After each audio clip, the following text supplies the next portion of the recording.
안녕하세요. ERP 정보관리사 물류 2급 이번 시간에는 2019년도 2회 기출문제 같이 풀어보도록 할게요. 1번부터 4번까지는 경영혁신과 ERP 관련된 부분입니다. 1번 문제, 다음 중 ERP에 대한 설명으로 가장 적절하지 않은 것인데요. 자, 첫 번째, 1번. 경영 혁신 환경을 뒷받침하는 새로운 경영 업무 시스템 중 하나다. 예, 맞는 얘기고요. 그래서 이거는 BPR하고 연결이 많이 됐다라는 부분과 이제 일맥상통하는 내용이 되겠죠. BPR. 네, 2번 기업의 전반적인 업무 과정이 컴퓨터로 연결되어 실시간 관리 가능하게 합니다. 네, 이 전산이기 때문에 맞는 얘기입니다. 3번이 틀렸는데요. 각 영역의 업무 프로세스를 지원하고 단위별 이런 거 싫어한다고 말씀드렸던 거. 통합을 좋아하는 것이 ERP였습니다. 3번이 틀렸네요. 네, 4번도 맞는 얘기입니다. 통합적인 이런 거, 선보 인프라 우측 맞는 얘기가 되겠습니다. 정답은 3번이에요. 2번 문제, ERP 도입 시 고려해야 할 사항으로 가장 적절하지 않은 것인데요. 네, 도입하게 됐을 때 경영진이 이제 ERP 도입하겠다라는 강력한 의지가 있어야 되고 전사적으로 참여해야 되고 회사 전체가 다 으쌰으쌰 해야 된다라는 얘기고요. 자사에 맞는 패키지 선정하는 거 다 좋았는데 경영진 중심으로 돌아가는 건 아닙니다. 이게 전사가 다 참여돼야 되는 부분이고요. 경영진이라기보다는 또 현업에 근무하시는 분 중심으로 해서 이제 프로세스를 잘 짜야 되기 때문에요. 경영진 중심이 아니라 현업 중심이고 전사적인 참여가 필요한 것이 ERP 도입 시 고려사항이 되겠습니다. 예, 정답은 4번이 틀렸고요. 네, 다음 3번. 다음 중 ERP의 기능적 특징으로 볼 수 없는 것인데요.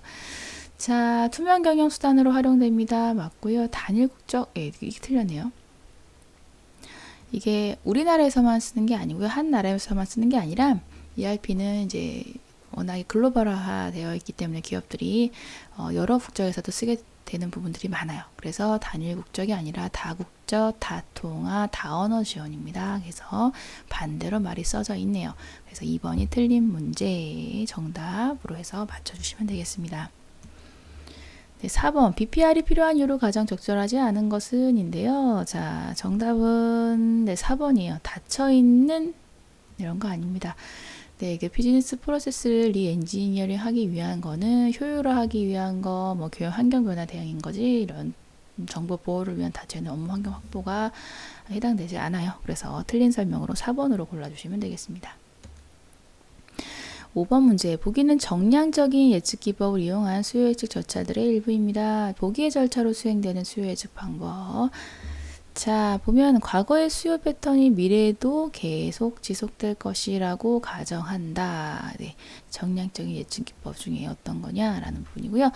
네, 시간의 흐름에 따라 일정한 간격마다 과거 수요를 기록한 자료를 분석해서 미래 수요를 예측하는 부분입니다. 그래서 요거는 시간의 흐름에 따른 거다라고 해서 시계열 분석법으로 해서 이렇게 맞춰주셔도 되고요.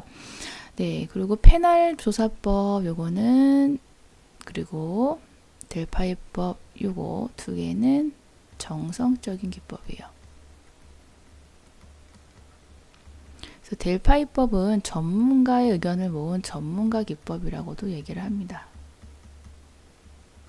네, 그리고 패널 조사법 같은 경우는 뭐 A를 고객이라고 하면 고객, 뭐 경영진, 뭐 판매사원을 이렇게 뭐 여러 이제 사람들을 모아놓고 여러 분야의 사람들을 몰려놓고 이제 패널을 구성을 하는 거죠. 이렇게 패널 구성을 해서 이제 서로 조사를 해서 의견 교환하는 게 패널 조사법이 되겠습니다. 네, 이렇게 해주시면 되고요. 회계분석법 같은 경우는 이제 정량적인 예측 기법에는 맞는 정량적 예측 기법에는 맞지만 보기에 있는 내용은 아니고요. 종속 변수와 독립 변수를 가지고 이제 분석하는 게 회계 분석이었죠. 그래서 5번은 정답이 3번이 틀렸네요. 3번이 맞는 거네요. 네. 다음 6번 문제입니다. 보기에 주어진 정보를 바탕으로 생산성 지표를 활용해 목표 매출액을 산출하면입니다. 네, 생산성 지표를 활용해서 목표 매출을 산출하는 부분이고요. 네, 요거는 네, 목표 매출을 산출하는 게 공식에 대입해서 푸시면 되는 문제인데, 요게 목표 매출의 산출 방법 중에 생산성 지표를 활용한 거는 많이 나오는 문제는 아니긴 했어요. 뭐 분기점 이런 걸 관련된 거에서 많이 나왔지 사실 많이 나온 부분은 아니었지만 이제 이렇게 나올 수 있는 부분이 있기 때문에 풀어주시면 되는데요. 지금 거래처 수가 주어져 있고요. 영업사원 1인당 평균 목표 매출액이 주어졌습니다. 그리고 거래처 1사당 평균 수주 예상액이 주어져 있고요. 근데 지금 여기 힌트를 봐서 봤을 때는 거래처 수가 나왔기 때문에 거래처 수당 거래처 1사당 평균 수주 예상액을 곱해주는 게 조금 더 자연스럽다라고 보시면 되는 거고요. 그 공식에도 여기 거래처 수 곱하기 1사당 평균 수주 예상액으로 해서 목표 매출액을 산출하는 방식이 있습니다. 그래서 정답은 300만 원으로 해서 3번을 골라주시면 되는 문제가 되겠습니다. 네, 그래서 생산성 지표를 활용해서 목표 매출액을 산출하는 방식은 이렇게 구해주시면 되겠습니다. 정답은 3번. 7번 상품별로 목표 매출액을 할당하려고 할 때 고려할 수 있는 지표로 가장 적절하지 않은 것은 이네요. 그래서 목표 매출액을 이제 할당을 할 때 이제 여러 가지를 쓰게 되는 부분이 있어요. 그래서 이제 판매 할당 부분에 대한 내용을 지금 얘기하는 것 부분이었고, 네.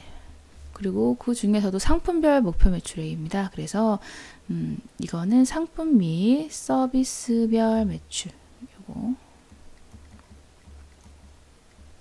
상품 및 서비스별로 매출액을 할당하는 부분이라고 보시면 되는 부분이고요. 네, 거기에 해당되는 것이 이제 교차 비율과 이익 공헌도 목표 시장 점유율 요게 있어요. 그래서 4번이 틀린 정답. 잠재 구매력 지수는 목표 상품별 목표 매출액 할당에 들어가는 부분이 아닙니다. 그렇게 해서 요거는 정답은 4번으로 골라주시면 되는 거예요. 네.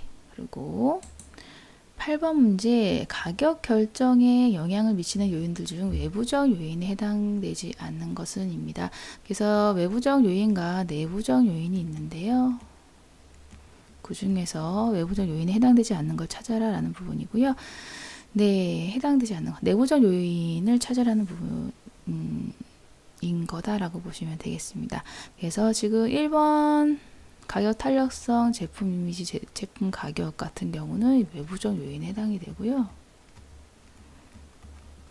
손익분기점은 내부적 요인에 해당이 됩니다. 그래서 4번이 정답이고 그 외에 외부적 요인으로는 뭐 제품 특성이라든가 비용이라든가 마케팅 목표 이런 것들이 있었습니다. 그래서 여러분들이 이렇게 해서 외부적 요인과 내부적 요인을 찾아주시면 되는 문제였어요. 9번 다음 중 거래처나 고객을 일정한 기준에 따라 등급을 부여를 하고 기준에 따라 우량 거래처나 고객을 선정하는 중점 선정 방법인데요. 네, 요거는 이제 고객 또는 이제 거래처 중점화 전략을 어떻게 할지 이렇게 하는 그런 부분에 대해서 물어본 거고요. 여기에 해당되는 선정 방법에 대해서 찾아라 라는 부분입니다. 그래서 우리 배웠던 고객 거래처 중점화 전략으로는 ABC 분석 있었고요. 그리고 거래처 포트폴리오 있었고요. 그리고 매트릭스 분석 이렇게 있었죠. 이렇게 세 가지 있었습니다. 그래서 여기 해당되는 거 들어있는 거 매트릭스 분석 하나밖에 없죠. 그래서 이걸로 해서 4번을 골라주시면 되는 문제였습니다. 10번 문제 기업의 신용한도 설정 방법 중에요. 순운전자본에 대한 설명으로 옳지 않은 것은인데요. 자, 순운전자본은 유동자산 총액에서 유동부채를 공제한 거. 네, 이게 맞는 얘기 되겠습니다. 그리고 순운전자본은 단기간 상한을 고려하지 않고 운영할 수 있는 자본. 그래서 이건 다 순운전자본에 대한 거의 용어에 대해서 풀이하고 있는 거라고 보시면 되고요. 그러기 때문에 순운전자본은 자금의 지불 능력을 나타낸다고도 합니다. 그리고 순운전자번호는 가격 전략 측면에서 중요한 고려 요인이다라는 부분인데요. 가격 전략이 아니고요. 이건 신용한도, 지금 신용한도 설정 방법에 대해서 하는 거지 가격 전략 부분에 대한 내용을 얘기하는 부분이 아니에요. 그래서 정답은 4번으로 골라주시면 되겠습니다. 네, 11번 채찍 효과의 생성 효과로 가장 옳지 않은 것은인데요. 자, 채찍 효과 부분, 자, 생성 요인, 자, 보도록 하면, 채찍 효과는 뭐, 요런 거죠. 이렇게, 뭐 소비자가 요렇게 뭐, 소비자에서, 뭐, 소매상, 도매상, 생산업체로 가는 요런 흐름이 있다고 했을 때, 뭐 소비자 쪽에서 이런 물건이 요새 인기가 많더라라고 하면서 인기가 많았을 때 소매상에서 더 구매해놔야지, 그러면 도매상에서 더 구매해놔야지, 그러면 생산업체에서는 이만큼 더 생산해놔야겠다라고 해서 이렇게 수요 왜곡 현상이 나타나는 부분이라고 보시면 돼요. 수요 왜곡이 되고 재고도 너무 많아지게 되는 이런 현상, 약간 그런 팔랑기 현상 이런 것을 채찍 효과, 불이익 이펙트라고 얘기하는 부분인데요. 네, 그런 부분이 일어나는 생산 요인으로는 대량의 제품을 한꺼번에 발주하는 경우, 지금처럼 뭐뭐 하더라라는 거에 따라서 이제 소매상이 도매상한테 많이 발주를 해버리고 도매상은 생산업체에게 많이 발주해버리고 이런 식이기 때문에 발생을 하는 건 맞습니다. 조달 리드 타임이 단축이 아니라요, 네, 증가했을 때 문제가 돼요. 그러면 리드 타임이 길어지게 되는 물품에 대해서 발주를 했을 때 늦게 들어올까봐 이제 한꺼번에 많이 발주하게 되는 거, 그렇게 돼버리는 효과가 되는 거죠. 연결 효과라고 보시면 되는 거죠. 그래서 옳지 않은 것은 2번입니다. 그리고 수요 예측 이런 거 자주 변경하거나 확대해서 많이 발주하게 되면 채찍 효과, 이런 수요 왜곡 효과, 주문의 이런 대량화가 돼버리는 거다라고 보시면 되는 거예요. 재고의 대량화가 돼버리고요. 그래서 11번은 정답 2번으로 고르시면 되겠고요. 네, 12번 문제. 공급망 물류 거점의 기능으로 거리가 먼 것은 인데요. 네, 지금 공급망 관련돼서는 우리 배웠던 게 생산 거점으로 해서 생산하는 쪽 관련된 걸 생산 거점이라고 얘기했고요. 물류 거점은 이제 물류 창고로 해서 재고를 이게 어느 정도 보관했다가 이동시키고 배송시키는 뭐 이런 것들을 하는 게 물류 거점의 기능이었어요. 그래서 이런 두 가지 공급망 거점에 대해서 배웠었는데, 그 중에서도 물류 거점의 기능으로 거리가 먼 것을 찾아라는 부분이고요. 지금 2번 이게 정답인데 생산 기능은 아닙니다. 네, 집하고 배송하고 유통하고 이런 기능을 하는 거지, 생산 기능은 생산 거점의 기능이라고 볼 수 있는 거죠. 정답은 그래서 12번은 2번이 되겠어요. 13번 보기는 재고 관련 비용입니다. 다음 중 재고를 유지하는 데 소요되는 비용은 얼마인가 인데요. 네, 재고 유지하는 데 소요되는 비용이에요. 재고 관련 비용은요, 세 가지 있었어요. 재고를 주문했을 때 비용과, 그리고 지금처럼 재고를 유지하는 데 드는 비용, 그리고 손실이나 이런 것들, 그리고 재고 부족 비용, 유지 비용, 부족 비용은 이제 재고 부족이나 이런 것들로 인해서 지연이 되는 것들, 재고 유지 비용은 도난 편지 이런 것들에 대해서도 발생되면 재고 유지 비용이 됩니다. 이렇게 봤을 때 재고 유지하는데 소요되는 비용을 찾아라라는 부분이고요. 네, 이거 보험료 관련된 거 재고 유지 비용, 네, 맞고요. 네, 발주 품목 요거는 주문 비용이고요. 손실, 도난 이런 것들도 유지 비용입니다. 유지하다가 벌어진 일이니까. 재고 부족으로 인한 것은 부족 비용. 네, 생산 공정 지연 이런 것들도 부족 비용이 되는 거예요. 네, 그렇게 해서 정답은 10만 원 더하기 12만 원이니까 22만 원, 정답 3번이 되겠습니다. 14번 문제. 자, 재고자산 기록 방법의 하나인 실지조사법에 관한 설명으로 옳지 않은 것인데요.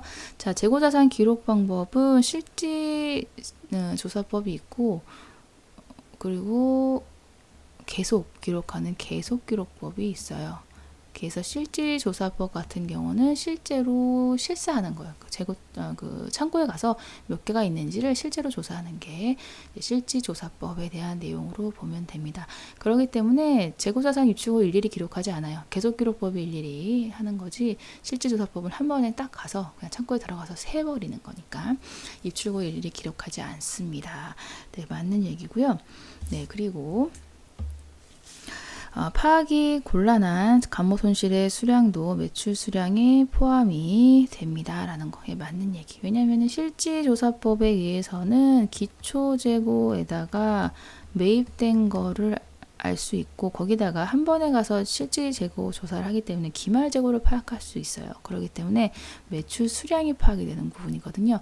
그렇기 때문에 기말재고 현재 있는 거에서 기말재고를 뺀 것 중에 뭔가 이제 파손됐거나 이런 감모 손실, 쥐가 파먹었거나 이런 손실들이 있을 수 있겠죠. 발생할 수 있겠죠. 이런 것들도 매출 수량이 포함이 된다라는 걸로 해서 인식하시면 되겠습니다. 네, 그리고 매출 원가가 과대평가되어서 단기 매출 이익이 작게 나타날 수 있습니다라는 건 매출 수량이 이런 감모 손실까지도 들어오기 때문에 감모 손실된 것까지도 매출됐다라고 보기 때문에 매출 관련된 매출 원가 이걸로 인해서 매출 원가가 과대 계상이 돼버리고요. 그것 때문에 원가가 많아지면 그만큼 이익이 적어지는 효과가 되는 거죠. 그래서 이런 효과가 생기게 됩니다. 3번은 맞는 얘기. 그리고 4번은요. 기말 재고량은 기초 재고량의 단기 매입량을 더하고 단기 매출을 삭감하여 구한다? 아니죠. 이거는 계속기록법에서 노출되는 공식입니다. 정답은 4번으로 고르시면 되겠어요. 15번 문제, 화물 차량 운송의 장점을 어쩌라지 않은 것인데요.